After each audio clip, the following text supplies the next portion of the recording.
அல்லாஹுடைய தூதர் ஸல்லல்லாஹு அலைஹி வஸல்லம் அவர்களுக்கு வாழ்வு சிரமமாக இருக்கும் நேரமெல்லாம், சிரமங்களால் அவர்களுடைய வாழ்வு இறுக்கமாகும் போதெல்லாம் அல்லாஹுவை அழைக்கக்கூடிய பிரார்த்தனைகளில் மிக முக்கியமான பிரார்த்தனை இது.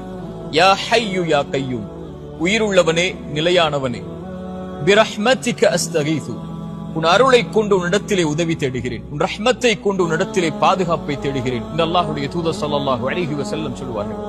ஏன் அல்லாஹுடைய தூதர் தன்னுடைய சிரமமான நேரத்தில் அல்லாஹுவை அழைக்கும் போது அல் ஹை அல் கய்யூம், நீ உயிருள்ளவன் நிலையானவன் என்று அழைக்கிறார்கள் தெரியுமா?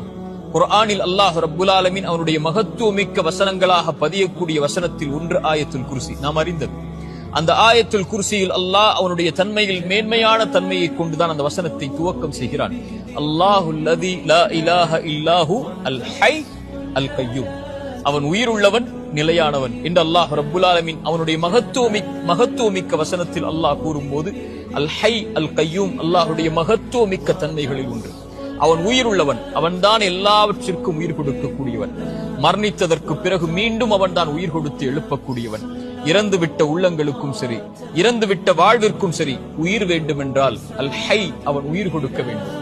அல் கய்யூம் நிலையில்லாமல் வாழ்வு தடுமாறும் போது, வாழ்வு அங்கும் இங்கும் ஏறி இறங்கும் போது, சிரமங்களால் வாழ்வு சூழப்படும் போது, இருள்களை கொண்டு வாழ்வு அடைக்கும் போது அல் கய்யூம் அவன் ஒருவன் தான் அதை நிலைப்படுத்த முடியும். அதனால்தான் அல்லாஹுடைய தூதர் சொல்வார்கள், யா ஹய்யு யா கய்யூம், உயிருள்ளவனே நிலையானவனே, பிரஹ்மதிக அஸ்தகீது, உன் அருளை கொண்டு உன்னிடத்திலே உதவி தேடுகிறேன்.